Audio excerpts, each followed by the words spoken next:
Afro beats the culture to another level. And in present day, we have Afrochella. So Abdul, you started Afrochella. Yes, I did. And you said to yourself, there needs to be a modern African music festival. Yeah, we did. We didn't start off as a music festival. Music is a component, right? And we feel that it's equally as important as the fashion, as the food, as the art. And my mentality and my group, my team, what we decided was that if people can understand each piece of these, they have a better understanding of our culture. And it was coming out the time where people were talking about cultural appropriation, people not understanding different cultures, but they want to relate. Obviously, they were wearing the clothes, the dashikis. They wanted to know the jollof rice. So Wakanda was heavy. So we wanted to kind of create a space where, like, we can show them, we can use the opportunity to teach people as opposed to kind of like ridicule each other and talk back and forth. But Afrochella, I went last year in Ghana. Amazing. I got to Thank hang you out for for a little coming. while. Yeah, an amazing event, great experience, great crowd. One of the things I love the most, obviously, getting the well-known acts in Ghana. Right, last year was Stonebwoy. We had Stonebwoy. We had a legend, Daddy Lumba. It was one of my biggest goals to kind of like see a Daddy Lumba. Daddy Lumba is equivalent to a Marvin Gaye here for Ghana, and seeing him perform was a big deal for me because I didn't grow up watching him perform. I grew up listening to his music on Sundays. My parents danced to it at idol at weddings, and things of that nature. So being able to give the kids that are growing up my age the opportunity to see a legend like that was one of the big things. Well, but also too to bridge generation. Correct. Right? Because most of the audience at Afrochella was young. Was young, yes. But I think older people also felt comfortable. Yeah. And I think it's the one event where you can find people with their kids, but you can also find individuals that are young that want to just party, and everyone is able to have a good time. Now, is Afrochella a one-day event? Yes, it is a one-day event, but we understand that it's very expensive to come to Ghana for just one day. So what we try to do for our guests is give them experience, and that experience spans for about 9 days. So we house them in the hotels. We take them to different parts of Ghana so that they can get a vibration of the people, understand the cultures, the different cultures, see different sights, and then it culminates at the festival itself.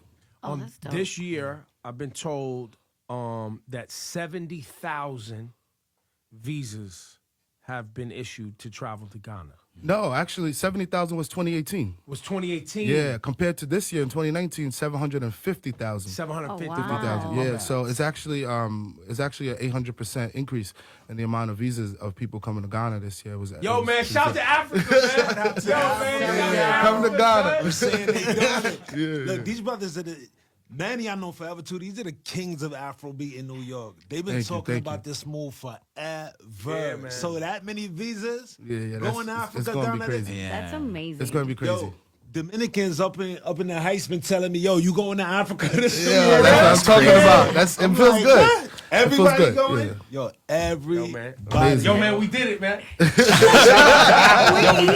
did it. We did it, man. Definitely. Yeah. Yo, It's a concerted effort. I do think, I just showed up in Africa last year because some other Ghanaian people told me. Yeah, absolutely. And then I learned about the year of return and all So of these. you learned about Afrochella when you were... I learned about Afrochella because I just showed up and it was like, yo, they got this thing going on, we going. And that was Boris and Bozema. Boris and Bozema, everybody was there. Yeah, I mean, we took a whole bus it was load about of people. It was about 100 or 120 of you guys that we. Jesse Williams was there. Michael J. White.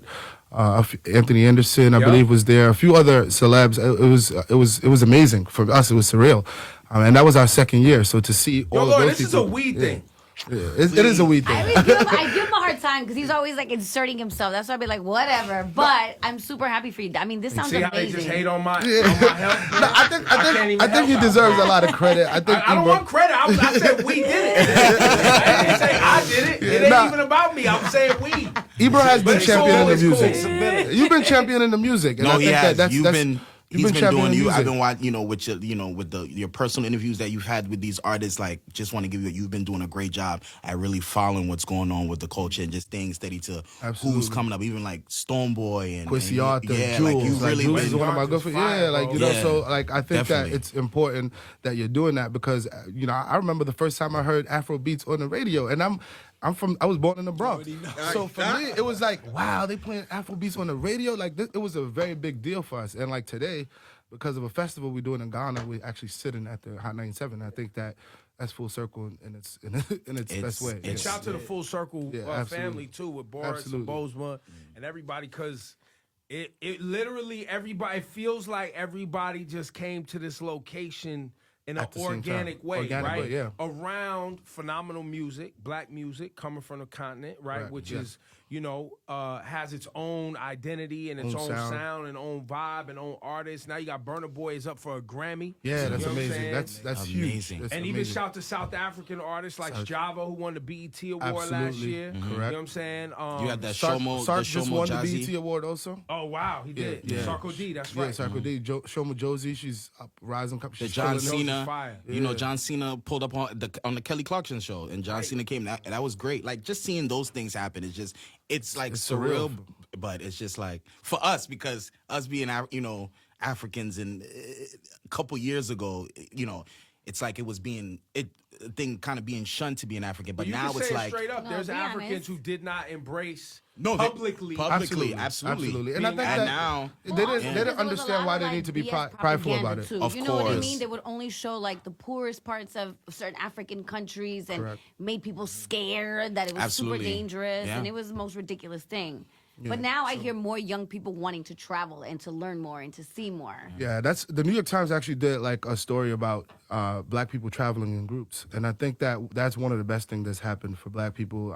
We have the opportunity now. People have great jobs. People have the money to be able to see different places, and I think that it changes your conception.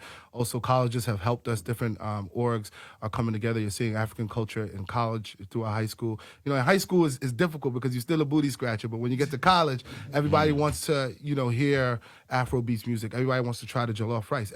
Everybody has an African friend. So you get to learn from each other, and soon it becomes easier to kind of say, all right, let me take the risk and go to Africa. My friend Neville, he's here with me today, and he came with us to Ghana last year, and because of that, he's bringing upwards of 50 people this year by himself with his group. So to me, that's the whole goal. The whole goal is to be able to say, there's an opportunity in Africa for black people, and if you're paying attention, you can get something that can help the people there, and you can help yourself as well. And I think that is empowerment at its finest. Now, are there more flights to Ghana this year? I think so, yeah. I know South African Airlines, one of our partners this year, South African Airlines, they actually have rerouted a lot of their flights from Dakar to Accra this year because of the increase in ticket sales of people that are going to Ghana and the request to get there. So, the airlines are definitely taxing people. That's for it's sure. Scarce. The most I used to pay for tickets at Max was about $1,600, $1,700. But right now the tickets are outrageous, and that's one of the things I just don't understand, because it's cheaper to go to China, which is about a 22-hour flight, than it is to go to Accra, which is about a 9-hour, 10-hour flight.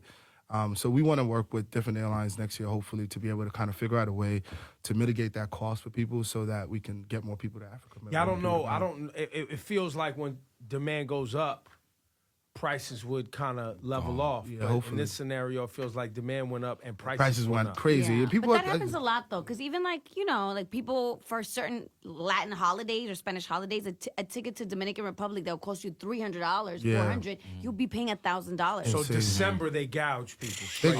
Right now, tickets are running. Ridiculous. I've seen quotes for about $3,000, and I'm just like, that's outrageous. Now I'm gonna keep it real. I gotta go to London top of the year. Top of December.